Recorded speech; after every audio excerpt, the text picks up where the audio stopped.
Assalamualaikum Bang Pragivari. Bapak saya ini pernah punya pengalaman hal goib dulu ketika membuat rumah yang kami tempati sekarang. Peristiwa ini terjadi ketika bokap ini memang atau bapak masih bujangan dan merintis bekerja di Jakarta. Jadi posisi tanah yang akan dibangun rumah memang di salah satu kota di Jawa Tengah. Dan rencana ingin membuat rumah ini memang sudah ada dari jauh-jauh hari. Karena memang 2 tahun berikutnya Bapak Ane ini ingin punya rencana untuk menikah. Maka 2 tahun sebelumnya Bapak ini atau ayah saya ini sudah mengumpulkan sejumlah material. Ini sudah jauh-jauh hari, sehingga akhirnya rencana untuk membuat rumah ini pun segera diwujudkan. Dan alhamdulillah memang bokap ini atau ayah dapat satu bagian warisan dari kakek saya dengan ukuran tanah ini kurang lebihnya 500 meter. Namun lokasinya memang jauh dari warga. Tetangga terdekat mungkin 300-an meter. Dan tanah yang akan dibangun rumah bokap ini adalah yang terakhir. Jadi kalau dibayangkan, ini lokasi sesudah ayah saya adalah perkebunan semi hutan yang kondisinya siang juga sepi, apalagi malam. Nah, kembali ke cerita bahwa persiapan membuat rumah ini sudah dimulai dengan membuat pondasi dengan ukuran tertentu. Ya, karena untuk mengirit biaya ini tukang pun hanya satu. Dan untuk kenek ini ayah saya dibantu dengan kakek yang pada saat itu memang kondisinya masih sehat. Namun full tenaga ya tukang dengan ayah saya yang sebagai kenek. Karena di sini memang untuk pengiritan anggaran. Nah, singkat cerita lagi, sebelum rumah ini berdiri dan ketika pondasi memang ya warga ada 1-2 yang membantu, namun ya sekedarnya. Dan di dalam proses membantu ini ada selentingan-selentingan atau obrolan warga atau bahkan pertanyaan. Sebut saja nama bapak saya ini adalah Santoso. Nah, ini ada warga yang memang sedang nimbrung pada saat itu. Ini bertanya, "Mas, kira-kira sampean berani nggak di sini?" Warga tersebut bertanya. Mendengar pertanyaan itu, ayah saya ini kaget dan juga bingung. Kenapa bisa terbesit pertanyaan demikian? Namun tanpa berpikir panjang, ayah saya pun berkata, "Ya insya Allah berani saja Pak. Orang ini rumah-rumah sendiri. Insya Allah tidak ada apa-apa." Kemudian warga yang tadi bertanya ini pun lanjut bertanya lagi, "Serius Mas? Berani nggak?" Nah, mendengar pertanyaan yang seperti mengetes, ayah saya pun sedikit agak meninggi nadanya. "Wah Pak, saya ngapain nggak berani? Saya berani, orang posisi benar kok." Nah, akhirnya warga itu pun dengan nada merendah juga bilang, "Ya alhamdulillah Mas, mudah-mudahan sih tidak ada apa-apa, karena memang ini kan tanah dan hak sampean. Jadi kalau ada kondisi tertentu atau apapun, jangan sejengkal pun ini pergi. Ya kira-kira demikian yang diucapkan oleh warga tertentu tersebut. Ya sebetulnya ayah saya ini belum begitu mudeng atau paham dengan niat apa tetangga tersebut berbicara seperti itu atau bertanya. Namun seiring waktu nanti akan terjawab sendiri di bagian cerita apa yang membuat warga ini atau tetangga bertanya demikian. Nah, singkatnya lagi bahwa bangunan ini sudah mulai berdiri temboknya, dipasanglah gawang-gawang atau gunungan ya, bahkan juga sebagian ini ada yang atau genteng ini sudah datang ya, pesanan genteng sudah datang. Jadi intinya proses pembuatan ini berjalan lancar, baik dari membuat atau mengaci tembok dan segala macam ini sudah selesai, dan ini memakan waktu 4 bulan lebih karena memang dikerjakan dengan tenaga yang terbatas. Dan tiap hari selalu kakek saya ini mengontrol pembuatan rumah ayah saya. Dan setelah semua jadi rumahnya, ini tidak langsung mengadakan kenduri atau selamatan. Ini selama 3 hari itu diadakan lek-lekan. Jadi ayah saya ini memanggil teman-temannya juga. Kadang ayah saya ini datang. Ini lek-lekan istilahnya apa ya, begadang lah istilahnya gitu. Nah, sebetulnya di 1-2 hari awal ini tidak ada masalah atau tidak ada peristiwa aneh. Namun di hari ketiga ini mulai ada hal-hal ganjil. Namun di sini diacuhkan oleh ayah saya. Nah, kemudian dipilihlah 1 hari yang memang ini dibuat atau dipilih untuk selamatan atau kenduri rumah. Tetangga yang diundang ini ya kisaran lingkungan sekitar rumah ayah saya. Kurang lebih ini sekitar ada 15 orang dengan posisi yang memang berjauhan. Acara kenduri ini alhamdulillah sukses dan tidak ada satu kurang apapun ya. Nah, ketika acara kenduri ini selesai, kemudian dibagikanlah berkat ya, atau istilahnya makanan. Ini namun anehnya ini kurang. Padahal kakek dan nenek saya ini membuat berkat ini sekitar 50 buah. Dan memang tidak dihitung secara pasti berapa yang datang. Namun kakek dan ayah saya yakin bahwa yang datang ini tidak sampai 50 orang. Kurang lebih di bawah 30. Namun pada kenyataannya ya alhamdulillah sih, ini berkat yang dibuat ini habis. Di sini juga belum ada peristiwa istilahnya belum ada perasaan yang aneh. Ini malah seneng. Kenapa ya? Karena mudah-mudahan dengan banyaknya jamaah yang hadir, ini akan membawa kebaikan ke depannya.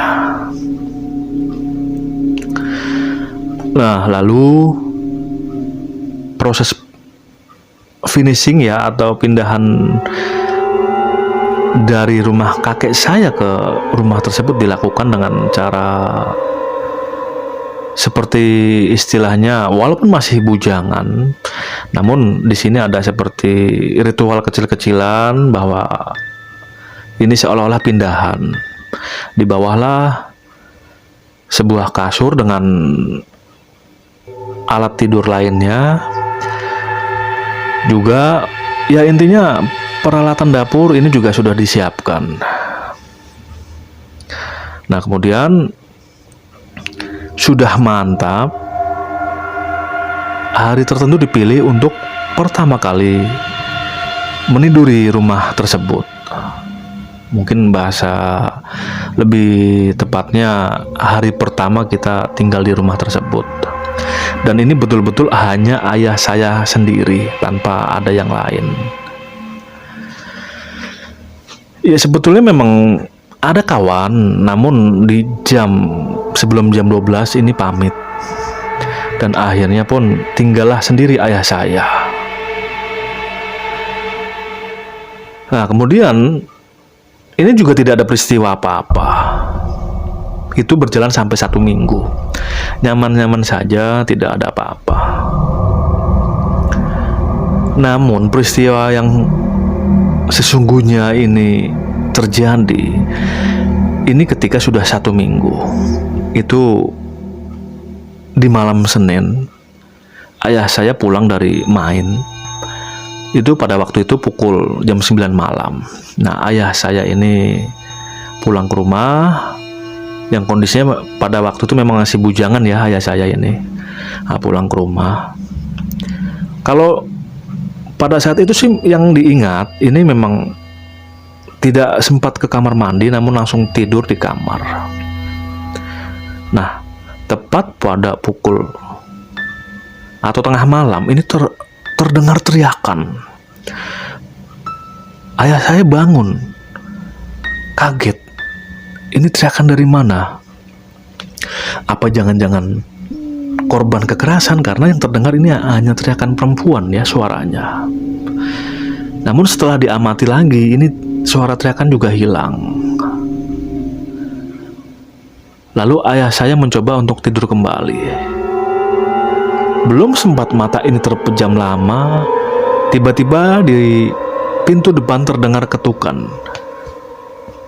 Ketukan seperti tamu ya.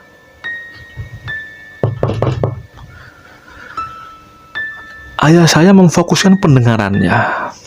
Siapa yang kira-kira malam ini atau tengah malam ini bertamu?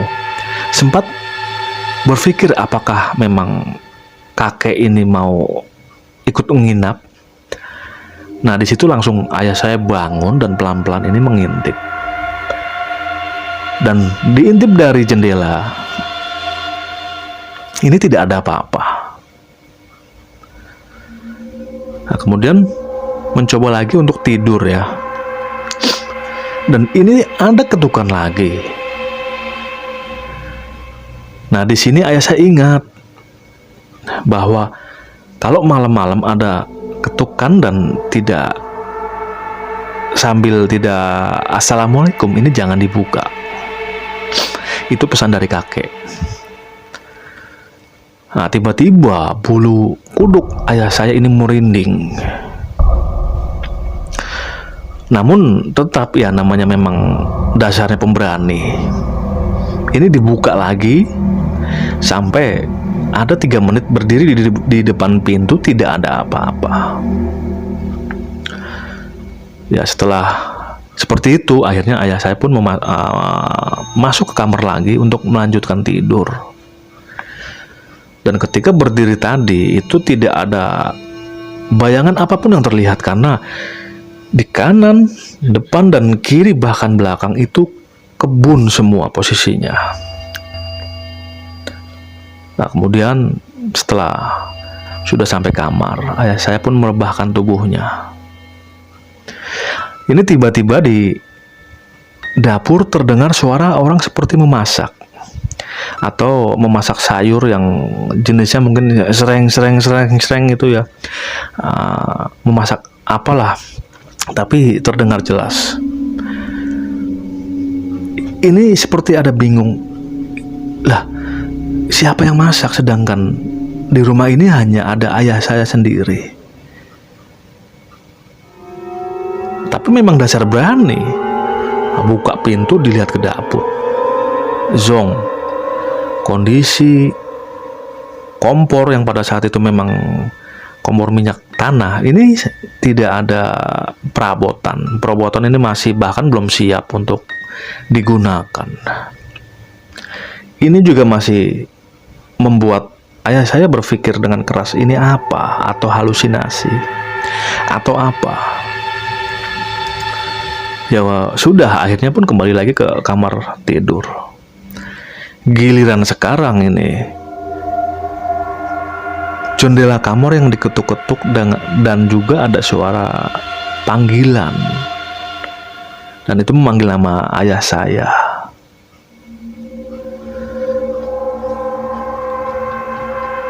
Sempat takut, bahkan merinding ya. Ini sampai ke wajah-wajah merinding. Namun di sini memang dasarnya berani ya. Ini malah keluar lewat pintu depan dan dilihat. Ini juga zonk, tidak ada apa-apa. Dan memang kebetulan di sebelah kiri kamar ayah saya itu kan memang ada kebun pisang yang memang sangat luas. Ini dipunyai oleh salah satu warga. Ya, setelah memang tidak ada siapa-siapa, ayah saya pun kembali lagi ke kamar. Karena memang sudah terlanjur gerah atau berkeringat. Ini malah ayah saya duduk di depan, yang kondisinya pada saat itu memang sudah ada bangku. Ini di teras ya, sambil merokok. Nah, karena memang di depan halaman dengan jalan ini kan ada jarak yang lumayan panjang, hampir 30 meteran ya. Ini dari rumah ayah saya ini jalan. Ini dilihat sambil merokok, itu seperti ada bayangan putih yang tidak melompat, namun seperti melayang. Namun bayangan putih ini bentuknya ini seperti permen ya, permen sugus lah. Ini seperti melompat, tapi dengan lompatan yang agak jauh ya, agak sedikit melayang. Nah, di situ masih belum ngeh ayah saya. Itu apa putih-putih lompat-lompat? Bahkan oleh ayah saya ini didekati.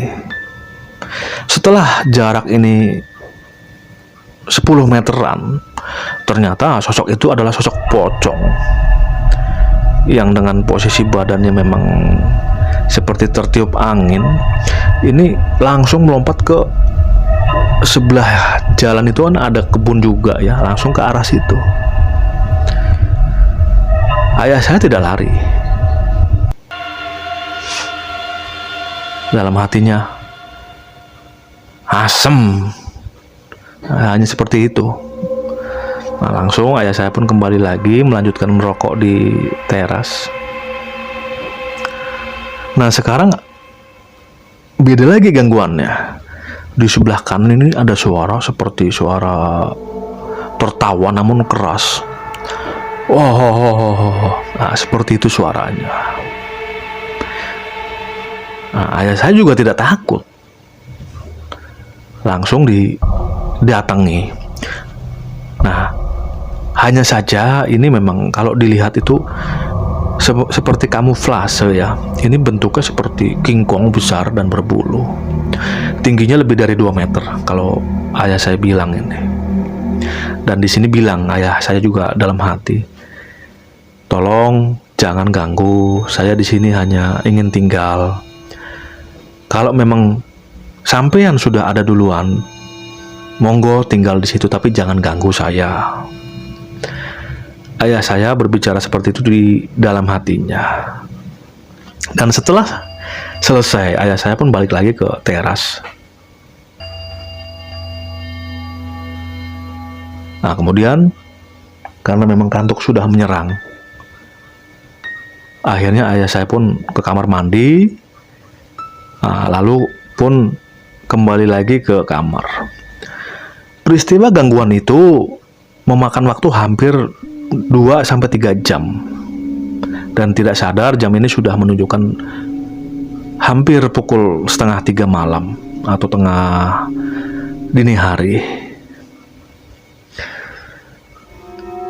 Sebetulnya ada pertanyaan lagi. Ini kira-kira ada gangguan apa lagi ini? Itu yang ada di pikiran ayah saya. Nah, kemudian, namun dengan nekatnya ya ayah saya kembali lagi ke tempat tidur dan mencoba tidur. dan meyakinkan diri kalau memang nanti ada gangguan apapun itu tetap akan tidur. Itu sudah nekat seperti yang difikirkan oleh ayah saya.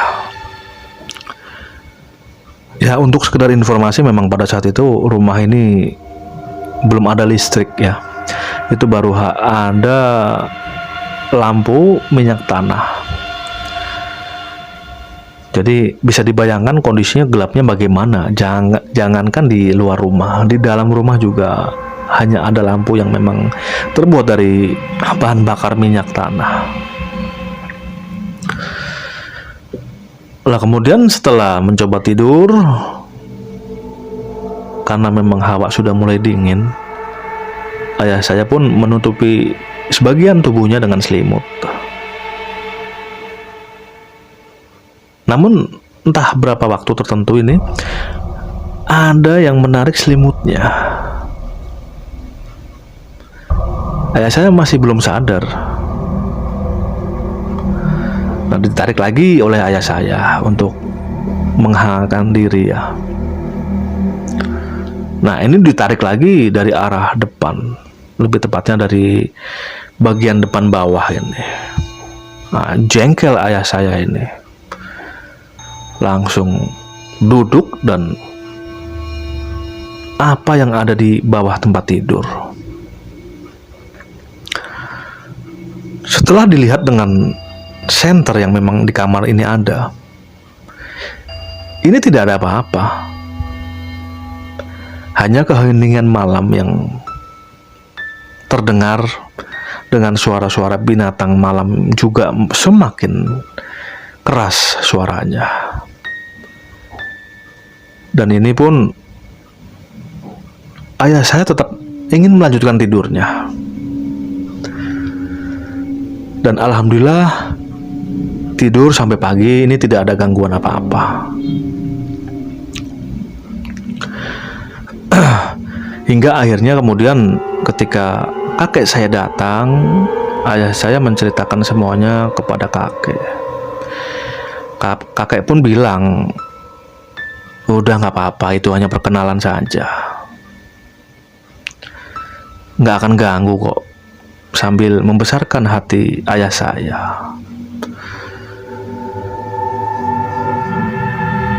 Nah, akhirnya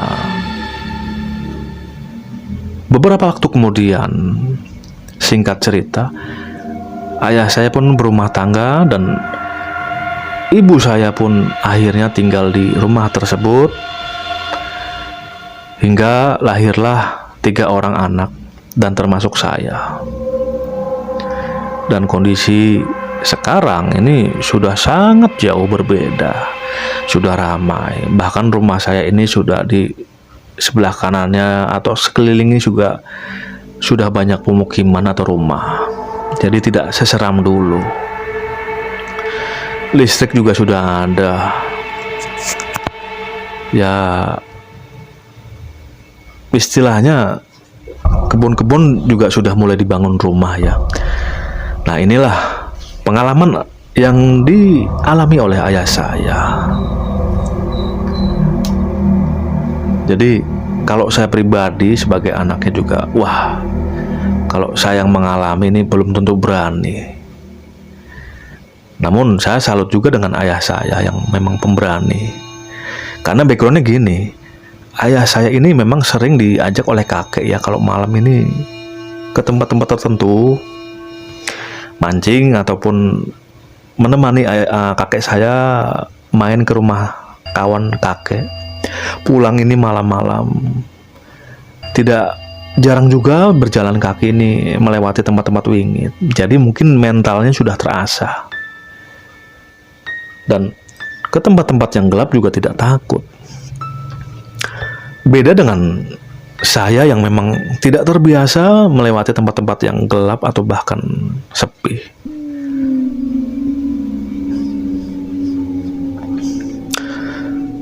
Demikian Bang Prah.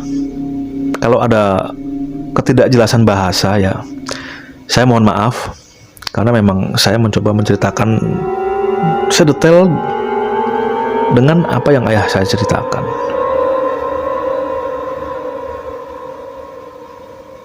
Terima kasih Bang Pragivari. Wassalamualaikum warahmatullahi wabarakatuh.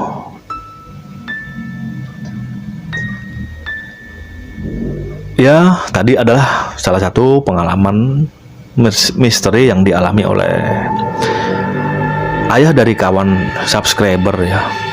Untuk nama dan tempat memang ini sengaja dirahasiakan.